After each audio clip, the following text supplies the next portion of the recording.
खबर आपको बताऊं, जहां कांग्रेस आज अपनी पहली सूची विधानसभा चुनाव में लड़ने वाले उम्मीदवारों की जारी कर सकती है। कांग्रेस के आपको बता दें 59 उम्मीदवार जो हैं वो तय हैं।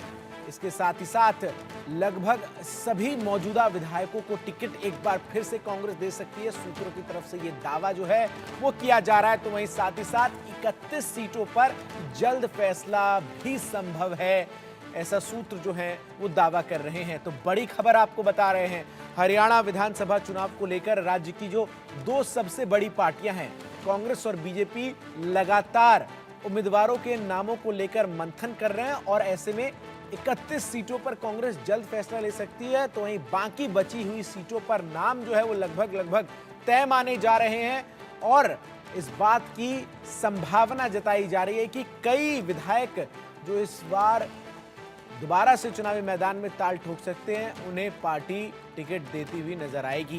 तो भरोसा एक बार फिर से लगभग सभी मौजूदा विधायकों पर पार्टी एक बार फिर से जताने का इरादा रखते हुए आपको बता दूं कि उम्मीदवारों के नामों का ऐलान जो है वो संभवतः आज शाम तक कांग्रेस की तरफ से भी किया जा सकता है।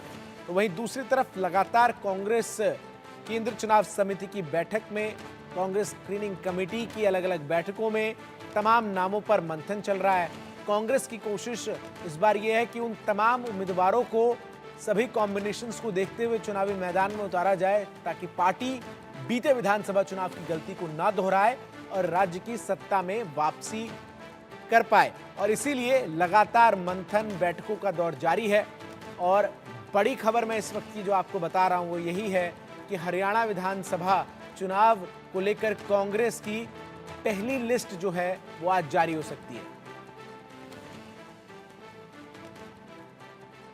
विनोद लांबा हमारे सहयोगी अधिक अपडेट्स के साथ सीधा हमारे साथ जुड़ रहे हैं। विनोद, क्या कुछ चल रहा है अंदर खाने?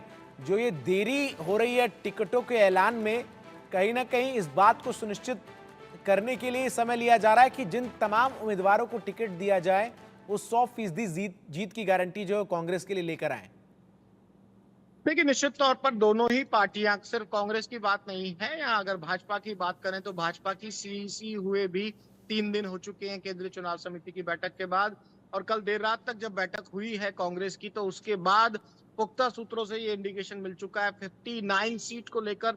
मैं बिल्कुल कैमरे पे कह रहा हूं और तमाम दर्शकों के सामने कह रहा हूं, 31 सीटों पर पेच फंसा हुआ है, कांग्रेस में अब तक क्लियर नहीं हुई है। उसके लिए एक सब कमेटी बना दी गई है और सब कमेटी में फैसला होगा। 60 में से एक सीट घटा के 59 सीटों पर सहमति बन चुकी है, सीईसी की मोहर लग चुकी है। आपने देरी की वजह पूछी, देरी की वजह साफ है कि अगर आम आदमी पार्टी के साथ कांग्रेस आला कमान गठबंधन करना चाहती है, जो कि मूड लग रहा है, और उसके लिए नेताओं की बातचीत भी अब शुरू हो जाएगी और आज से मीटिंगों का दौर शुरू हो जाएगा, तो वो भी देर होगी।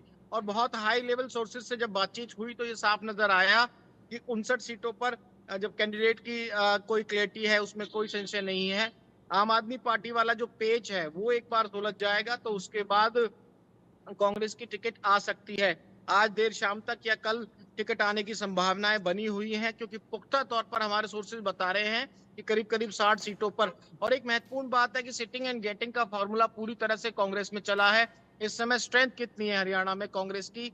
28 मौजूदा विधायक हैं, जिसमें से 27 को लेकर कंफ्यूजन नहीं था। 28वें में देखा जाए तो सुरेंद्र पवार, जो सोनीपत से विधायक है कांग्रेस के, इस समय ईडी की हिरासत में, ईडी के केसेस के चलते जेल में है। अगर उनकी जमानत और तमाम चीजों पर फैसला नहीं हो पाता है तो उनके परिवार में पुत्र वधू को टिकट देने की बात है। इसके अलावा 27 धर्म सिंह छौकर की बात कर लीजिए, समालका सीट से आते हैं, उन पर भी ईडी के केसेस चल रहे हैं, उनके बेटे पर भी ईडी के केसेस चल रहे हैं। कल जो रिव्यू कमेटी की बैठक है, जिसमें माकन थे, जिसमें प्रदेश अध्यक्ष थे, जिसमें प्रभारी थे, उनको बुलाया जाता है और उनसे बातचीत की जाती है। तो आप इस तरह से समझ सकते हैं कि सिटिंग गेटिंग का फॉर्मूला होगा। आज देर शाम या कल से टिकटें आनी शुरू हो जाएंगी कांग्रेस की।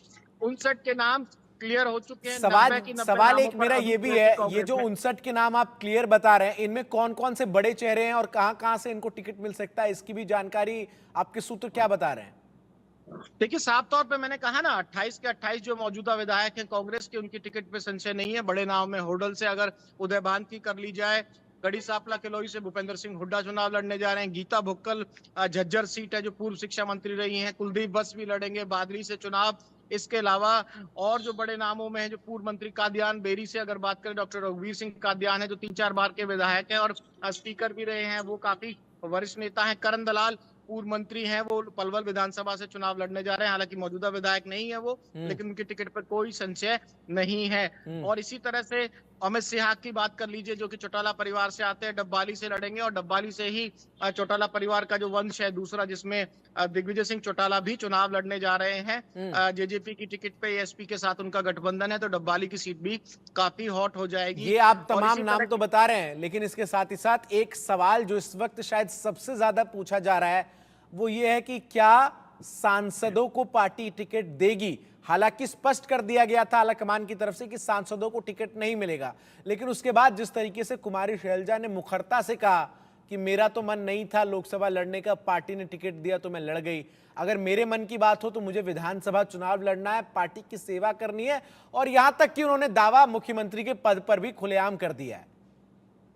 बिल्कुल ठीक कहा आपने, और बात सिर्फ कुमारी शैलजा की नहीं है, बात यहाँ रणदीप सिंह सुरजेवाला की है, जो राजस्थान से राज्यसभा सांसद हैं। वो भी कैथल से विधानसभा चुनाव लड़ना चाहते हैं, अपनी वीडियो जारी करके और अपनी तमाम चीजें जारी करके कैथल में तैयारी कर चुके हैं। उनके बेटे को टिकट मिले या वो खुद टिकट लेंगे, इसके लिए आला कमान का। और आपका जो सवाल का स्पेसिफिक जवाब मैं अगर दूं तो ये तो अभी मल्लिकार्जुन खड़गे और राहुल गांधी के फैसले पर देखा जाएगा कि मौजूदा सांसदों में से किसी को टिकट पे चुनाव लड़ाया जाता है या नहीं जाता है।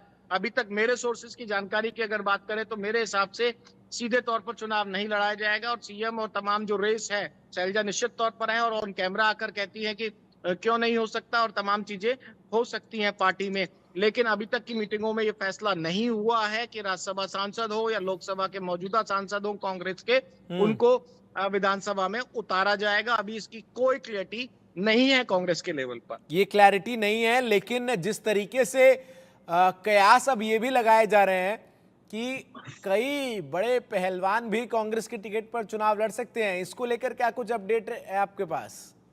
लेकिन निश्चित तौर पर 2 सीटों पर दावेदारी बन गई जब राहुल गांधी के साथ ही तस्वीरें आ गई बजरंग पुनिया की, विनेश फोगाट की, तो नजर आता है कि कहीं ना कहीं दोनों में से या दोनों में से कोई टिकट चुनाव ना लड़ जाए। और ये अब राहुल गांधी के साथ बात क्या हुई है, अभी तक तो मना बजरंग पुनिया करते आए हैं, विनेश फोगाट भी कह रही है कि संशय है, दोनों ही चीजें अच्छी हैं, लेकिन मुलाकात ने पारा बढ़ा दिया। और इस वक्त की एक और अपडेट मैं आपको दे दूं कि राहुल गांधी से मुलाकात के बाद केसी वेणुगोपाल, जो कि संगठन महासचिव हैं कांग्रेस में, उनसे मुलाकात हुई है बजरंग पुनिया।